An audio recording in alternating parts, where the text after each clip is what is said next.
What up, my freaks? RuinusInsight here with part 74 of my Total Warhammer 3 modded Kroq-Gar campaign. So as we saw last time, Pyroxy and the Fire Army took on Azag the Slaughterer and burninated them all back down to the Orkey Mountain Holds, or wherever it is these guys came from. I guess Azag is currently dwelling mostly in the Darklands, so I guess back to the Darklands he slinks away to. Pyroxy's gonna probably take Nashrak's Lair and quickly the Desolation of Drakenmoor, but otherwise has to move southward towards Crookback Mountain, where we will be encountering Clan Rictus rather, when the end is upon us. 8 more turns. Man, our forces are really spread out, I feel, considering where our main armies are right now for the end game scenario, so we're gonna have to be real careful about it. But anyway, let's get to it. Actually, in fact, before getting to it, for those not paying attention to announcements and such, the Malekith campaign has just dropped, so check it out if you're interested. Alrighty, anyway, TLAXBOQ, you have a fight at the Unseen Constellations, the Pillars of the Unseen Constellations. Alright, let's move everybody around a little bit and see what other fights we have upon us, but that's definitely a fight that we're going to have to take. I actually forgot about that. I'm just double checking that there isn't another fight that I forgot about, but I don't believe that I did. Everybody else here is waiting, and ooh, Chameleon. Chameleon is in such a bad situation. He's gonna have to face off against 2 elite stacks next turn, but it'll be an exciting time if nothing else. Alrighty, well, it looks like everybody else is fine. So Kylok, you are unable to move, correct? So you're heading out to Spectazuma next, and Gorak is heading back. Recruiter Locke, yeah, you're gonna need to keep recruiting for 1 more turn, I think. In fact, let's do this, wait. First of all, we need to mill, or continue milling. We can take out Mr. Uncompromising, and you are going away now.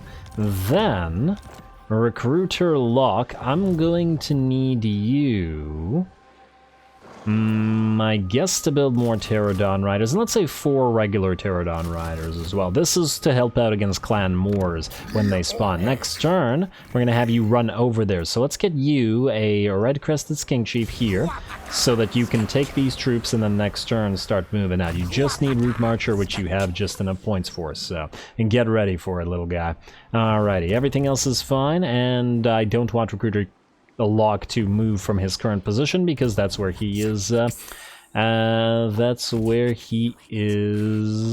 going to continue supplying all of our armies. Alright, there's also Lizard Light that we will have to deal with, but I think Tic-Tac-Toe is coming back there. Let's see if we can get there in time, but if we don't, we can always quickly retake it, I think, or hope.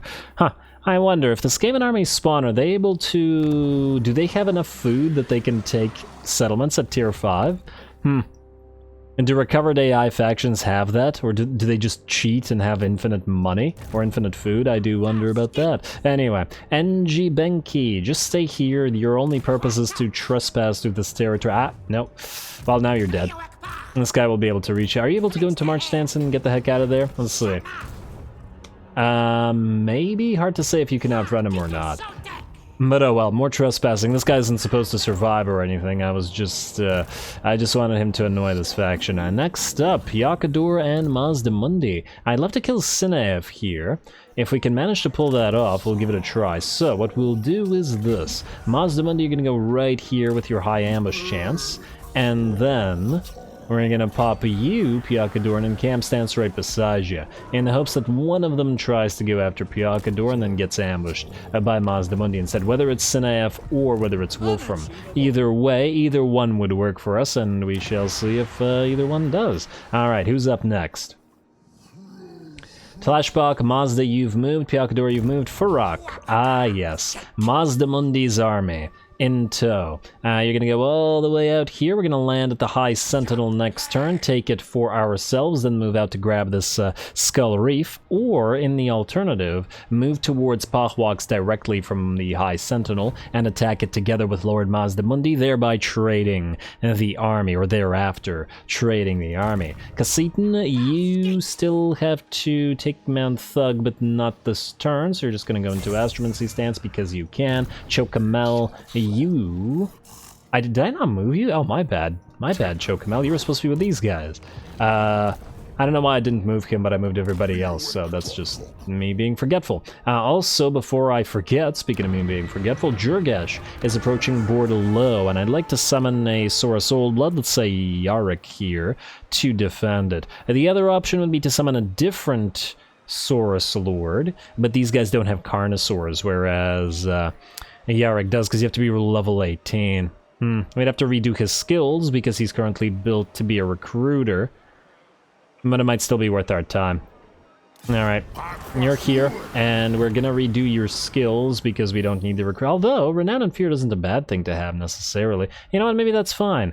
Let's just give you a Predatory Fighter and Blade Master, Thick-Skinned, and Foe Seeker.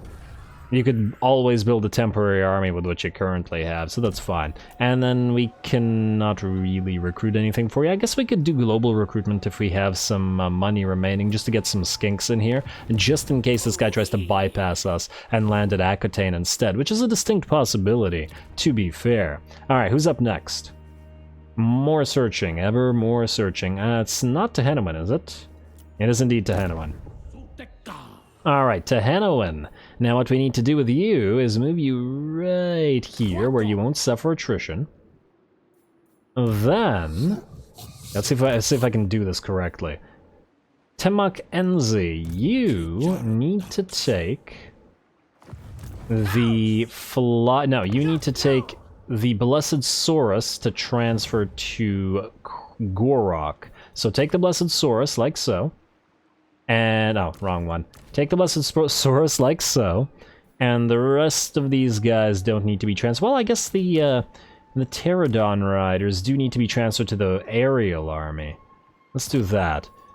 Then, you are going to, let me see about this, transfer these guys to the aerial army, like so. And then keep moving towards Oishil, where you will be trading the Blessed Saurus. I hope I haven't forgotten any units, but it's a little bit late now. Then, you, Hydroxy, are going to take the flyers out of this army. It doesn't mean that they won't have any flyers, it's just that right now they will not. Alright, like so, and you nearly have yourself a stack, which is lovely. Then Oralican, you need to transfer, this is kind of annoying, but it is also quite necessary. You need to take the transfer the red-crested skinks, and then take the Saurus, take the dinos and the cav, and ooh, we won't have enough space to give everything. I guess we could give you some chameleon skinks as well. We should probably have some in this army, but the thing is, we need space for a lot of stuff here as well. Another skink chief at least. Probably no dinos, so you can get rid of the Blessed Croxies. In fact, those are supposed to go to Kowal, our Croxy army. I would like you to have at least a couple of Chameleon Stalkers. And maybe we don't give you the Blessed Chameleon Skinks, because we can transfer those to Xhotl, assuming that at some point we can actually get him. We'll leave, I think, the regular red-crested skinks, because you have a lot of these ones. Let's do, I don't know, let's do 3 chameleons, which puts you up to 15. Let's see if I did this right. This puts you up to 15 units. We'll go 16 units with another unit of chameleon stalkers, then 17 another skink chief. And, ooh, no, this is not enough. It's not enough space, because we need a healing crystal here, as well as probably 3, maybe 4 Arcs of Sotek. I want lots of Arcs of Sotek here, because nobody else buffs them. Melee defense, although it doesn't buff them crazily, to be fair. Maybe we'll do 2 Arcs of Sotek. Yeah, physical, honestly, most of the buffs, the better buffs that Tehenowin gives are to the skinks anyway. So, let's recount this. I'm trying to form this army up in my head. 15, so 16 will be the chameleon skinks. 17, 18, 19 will be...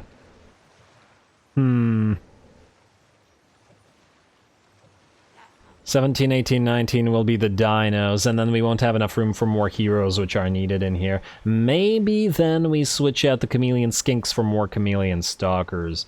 That's a distinct possibility as well, which means Ralican, I guess you're going to want them back. You have too many troops for now, don't you? Alright, also, Soros Scarved, what are you? Oh, you're a Master Survivor. You actually need to be deleted. But a bunch of other stuff here does not need to be deleted. And will in fact be transferred probably to a troop. Also, what are we doing with Rallican? You're a 5th gen, you have charge bonus for all faction wide, vigor loss reduction, and that's it. So you're a generalist. Nothing here is particularly helpful against any particular type of a unit. You do have the Shield of Sapphire for when you're casting, however. Which means that should be fairly effective with the melee line. Generally speaking, same with Fiery Convocation. You want a big Saurus line. I guess the question is what we will combine said Saurus with. Well, that means you can keep the dinos. Maybe we'll do some Saurus and Cav. I still want a Cav army, but it won't necessarily be you. Alrighty. Huh, I wonder, would you be able to take this out, the Skull Reef, as in an auto-resolve? I don't know, but I would like... Ah, you can't go there this turn? Okay, fine. We'll allow him to do it next turn, then. Also, you don't need the Berserker Sword, but you can keep the Fan Waver. You have, what? The Divine Plaque of Protection? You can hold on to it for now, but we'll probably be replacing it with something else. Anyway, there we go. Good enough, and then we need to recruit stuff here at Oishul, which means we need to Recruiter Lord, which I guess is better being a Saurus. You're a Weapon Master. And there's nothing here that would help us in terms of recruitment, but Weapon Master's kind of meh.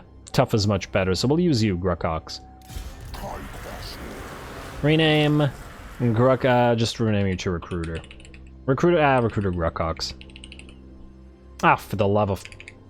Recruiter Grukox. There we go, much better. And what I want you to do is... Huh? Oh, I should have recruited you at Itza instead. Okay, fine, you're gonna have to move to Itza, my friend. I messed that up a little bit. I thought that this... Okay, it's okay, it's okay. You can move there next turn. I guess.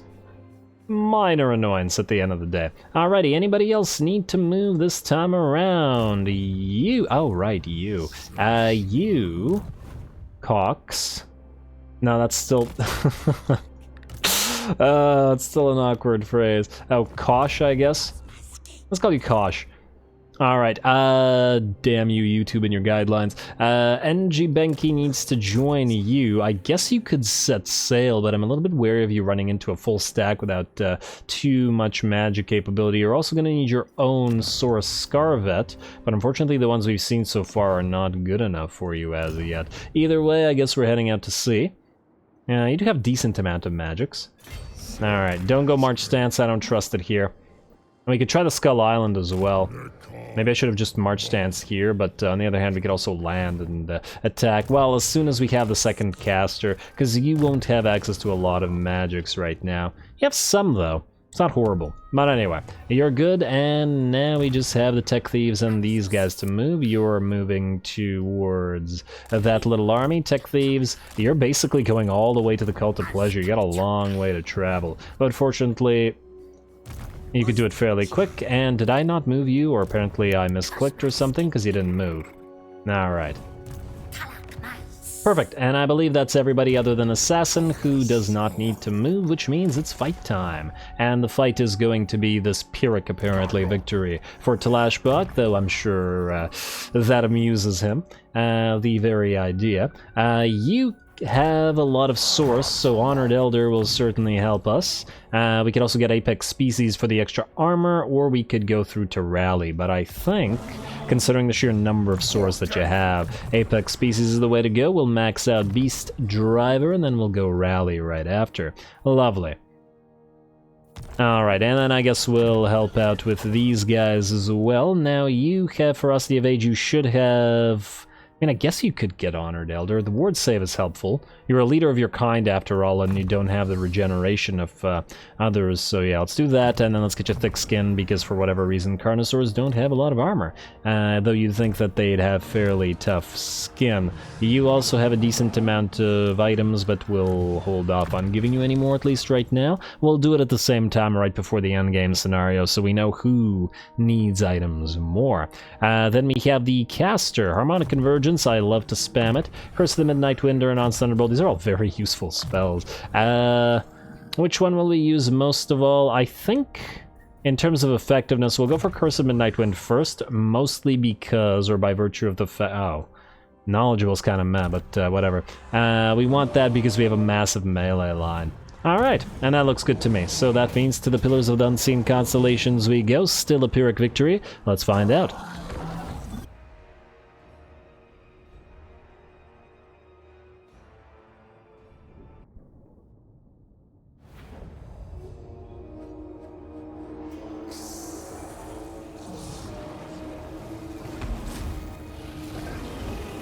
Alrighty, look at all those beautiful dinos. You gotta love this army with all those stegs, the thunderous one and its red scales there. It's all fantastic. Anyway, here we go. Let's see what kind of victory we can get up to here as, well, I don't believe what the auto-resolve is saying. Let's just go with that. We're gonna start the battle off by moving forward and, you know, let's speed up through this a little bit as there's not much to do here. And for the first time, actually using our Stegodon artillery as artillery. I pretty much never do this, but in this particular situation, we've been able to hide both stegs with the coatl that are hovering overhead, and thus these stegs are going to be able to fire off their ballista, while the mortars waste shots trying to hit the coatl. I suppose I could have had the coatl essentially spin around and dodge more shots than it currently is, but frankly, the mortars are so inaccurate, it's hardly relevant, and I doubt the coatl is going to take that much damage in the first place. Alright, fire away, little skinks. And there we go, and let's see how you're doing. A little bit of damage to the enemy mortars. I'd love to take out as many of them as possible before the enemy gets here. Nice shot, and here comes a Uranon's Thunderbolt bound to the coatl as it is. Fantastic. Alright, and the enemy is still not annoyed enough to charge forwards toward us, which means we can get the second coatl in here for another lightning bolt and more artillery shots from those dinosaur-bound ballista. Oh, damn, that one just missed the actual mortar itself, but we've at least damaged those decently. I see that the enemy army has begun to mill around all the way back there, which perhaps means that it's time for them to actually move towards us. Alrighty, and if it's time for them to move towards us, it's time for us to back off and towards our main army. Mortar shells dropping along these Stegodons, who clearly they have sighted at this point. We are trying to maintain the hiding field for the coatl, but that's okay. Here come the Saurus instead. They're going to countercharge Saurus. Well, yes, Saurus, but Carnosaurs. But also Saurus. They're going to countercharge the Empire Knights here. 3 Carnosaurs working together. This is going to make mincemeat of those poor knights extraordinarily quickly while the rest of our army advances. This will hopefully also distract the main enemy host long enough for us to get our coatl around them, ignoring the enemy archers or crossbows, and then heading directly towards those mortars that have survived our Stegodon bombardment. Alright. TLAXBOQ always has some nice surprises, I think. And TLAXBOQ I trust. Alrighty, ooh, that's a nice Tomb King town, isn't it? Or pyramid. Down in Pyramid. Alright, well, the Carnosaurs are well and truly into the fray now, completely surrounded by enemy knights and other melee units, but that's okay. Our Saurus have arrived and have begun to engage the enemy battle lines. We have also moved away several of our dinos, separated from each other, such that they can distract more enemy units. The coatl have landed upon the enemy mortars, so thus our Saurus are no longer threatened by them. And then lastly, we have our Burning Alignments X2 from both of our engines of the gods to mow down enemy infantry.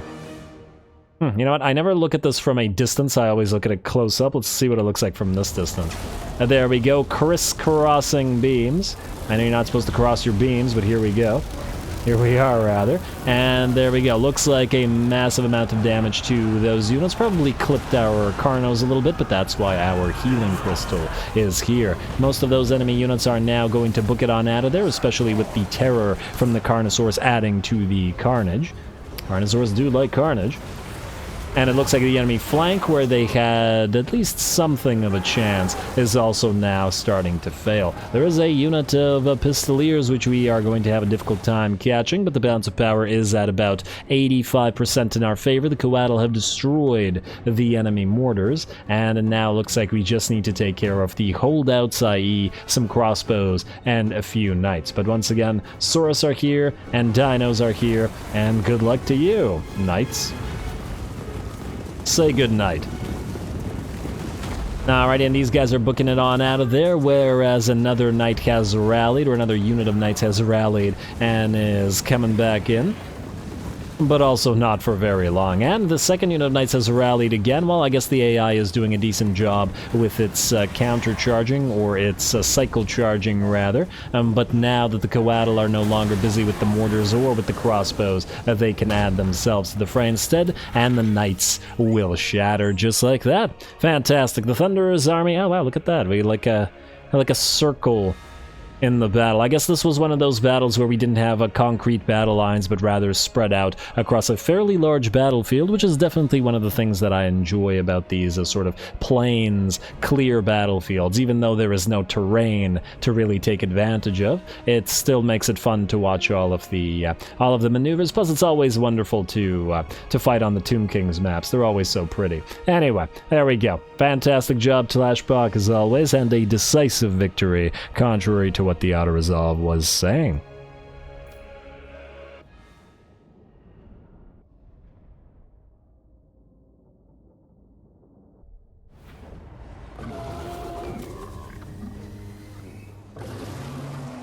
Alrighty, well, it was certainly a victory, but it was hardly Pyrrhic, thanks to a lot of our units. The engines of the gods absolutely ripped the enemy apart with that crisscrossing, burning alignment beams ripping through the enemy main line. The Coatl provided a valuable aid by virtue of A, destroying the enemy artillery, B, hiding the Stegodon and allowing them to apply their ranged attacks, and then C, afterwards going after the enemy archers and stuff. You gotta love the Coatl. I've been very happy with them throughout this campaign. And yeah, well, of course, the damage out of the various Saurus lords and heroes, or lord and heroes, was always pretty darn good, or was pretty darn good, as always. Anyway, we're gonna occupy the place.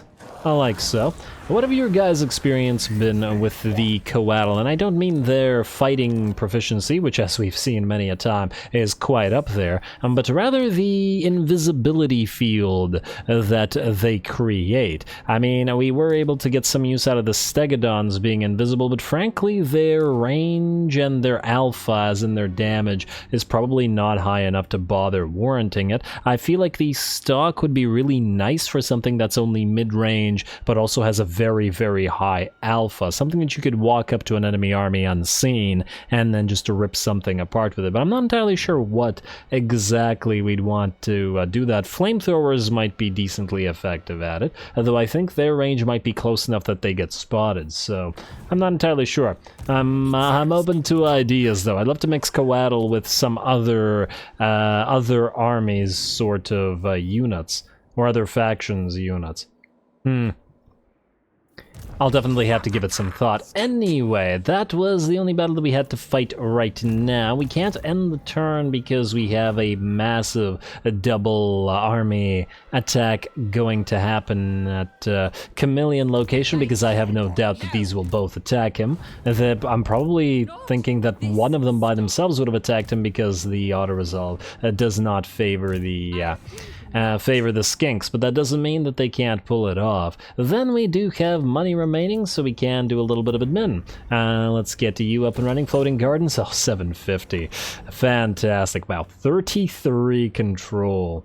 Yeah, and we still got a while to go until we can get that Temple Nexus up and running, so we'll give it some time. Dragon Isles continue building up. Yes, a Geomantic Spire at a reasonable cost is what I like to see. Iron Mines get more iron and thus more armor faction-wide, which is also fantastic. Cracked Land, we got another Kroq-Gar Labor District, and frankly a lot of stuff here. Pools of Despair, and then let's go for Temples of Quetl, or Lodestones rather, Lodestones. Not Temples of Quetl here. I mean, we could get Temples of Xhotl here as well. The thing is, at this point, we have enough settlements that we get more money out of the lodestones than we do the Temples of Xhotl. I was thinking of putting Temples of Xhotl in these locations just to get them to make us more money, but I think we're just going to go all lodestones now. No Temples of Xhotl anywhere. Don't bother. Western jungles, although the Temples of Xhotl do have the advantage of giving us a little bit of extra magic on armies. So now I'm not so sure. We do have to build the Geomantic Spire here, but we can't. It's a recruiting location where we were just recruiting. I guess we'll want to reduce it further. On the other hand, we have 6 turns of materials. Let's see, 6 turns of Geomantic Spire. If it was 5, then it would matter. Or if we had 7 turns of materials, let's see. But now I think we're better off going to alignment of monuments. And it's not like we really need to recruit as much here right now anyway. Anymore, I mean. Floating Gardens for you, Astalia. Koken Plains, Geomantic Spire for you, that's for sure. And let's see, Arana Mountains, you're up next. Bilbali, yes to that fruit libation factor. And, oh wow, we're actually losing public order here. And, wow, oh, it's a newly taken territory. Yeah, alright, fine. And that is a fair point. Tilea is good. Turtle Isles, let's go for Holy Ziggurat, Insect Breeding Farm, and I guess Skink Favelas. I mean, these places could get attacked, but honestly, once we've taken care of the Black Ark, although even with the Black Ark, it's unlikely to happen because I don't think it's building anything. It's just sitting there. I think the faction's dead. For whatever reason, it's not building, so that works for us. You, Death Gorge, I'm still not sure whether we'll keep you, but you know what? Let's build a few things here. Maybe we'll go for Taming Pen just for capacities here. Honestly, if we turn off Collect Income, we can just build lots and lots of capacity stuff and not care about the public order even. Honestly, at this point, I'm thinking we probably would have gotten some mileage out of getting Ogrul Migdal for these guys, so if we trade them something for it later on, and maybe we can find something, that would work. Although, watch them lose it to Rebellion. It's also distinctly possible because they haven't done a great job of leveling it up. Anyway, Lands of Stone and Steel we traded to friends. Gunpowder Road will be traded to friends. In fact, we can trade it right now. You can't reach it, can you? No, you cannot. So, Nangao, trade Nanli. And 19, would you be willing to join any of our war? Oh, wow. You have... you like Goldtooth, eh? Would you be willing to join the war against Goldtooth? Not quite. At least you'd be willing to do it for money, but there's not much of a point because they're dead, right? Yeah, how about the Greenskins? And oh, you're already at war with them. Okay. Then we should probably pick factions that are far away from us. Oracles of Tzeentch, maybe? That'll make everybody friendlier with you, I think. Because we'll be fighting the Oracles for a while. Or Azag's faction, because all of these guys are fighting Azag. Let's try Azag, I think. Oh, although, on the other hand, wait. Let me see here. I want to see something. 240. Oh, wow. Okay, no, that's not going to happen. I was thinking that it would be pointless right now, because if... we could have screwed over the chance to have you join a ton of wars later on, but if that's not happening anyway, let's do Bone Rattlers. Trade, Nanli, and it's actually positive. Do we need to have you attack another buddy? Another buddy? Another one? I don't know why I said it like that. Broken Axe? No. I was hoping that it would be somebody who's weak enough that they're nearly dead, but still continue getting a positive relationship with these guys. Dreadfleet? No. Now screw it, just do it like this then. I'm not gonna continue looking around for a million different enemies, as it is. Alright, swell, and you get your province back, your main province. We'll also be trading you more stuff, and maybe this stuff will also allow us to have you declare more wars. Give you Wang Chang and Terracotta Graveyard, and hopefully take out the enemies that are sitting around here. We are at war with Deathmaster Snitch as well. Yeah, we are. And we gotta make sure we take out Taitsu before he reaches there. Anyway, I think with that... let me just see here. We are done in the buildings, yes? Maybe. Oh, no we are not. Baston. Monfort, you will be traded to Kurun, so we don't care about you. Worm Pass, Grimtop, you will potentially be traded to the northern provinces to strengthen them a little bit. So I'm gonna ignore you for now as well. Cassitan, you can't reach... Mount Thug, though we do, funnily enough, have money to trade it, and I believe that's it. I guess other than the Jungles of Green Mist. Do we care about this? I guess we can build this up with the Pillars of the Unseen Constellations. We don't need the spawn pools of the Braves here. At least I don't think we do. Do we need defenses at the Blood Hall? I mean, we could build them up. We won't later. We'll probably have to destroy. You know what? It's unlikely that anybody can do anything here. Let's just delete the. Let's just delete that and build something a little bit more worth our time. We can also collect income here. And there we are. Now we are most definitely out of time, and I'm going to call the episode here. It's a little early-ish, but it's about on time anyway. Because as soon as we end the turn, Chameleon will have to fight for his life, which should be a pretty great fight. So stay tuned for that next time. Don't forget to leave a like and comment. All glory to the lizards. And thanks for watching.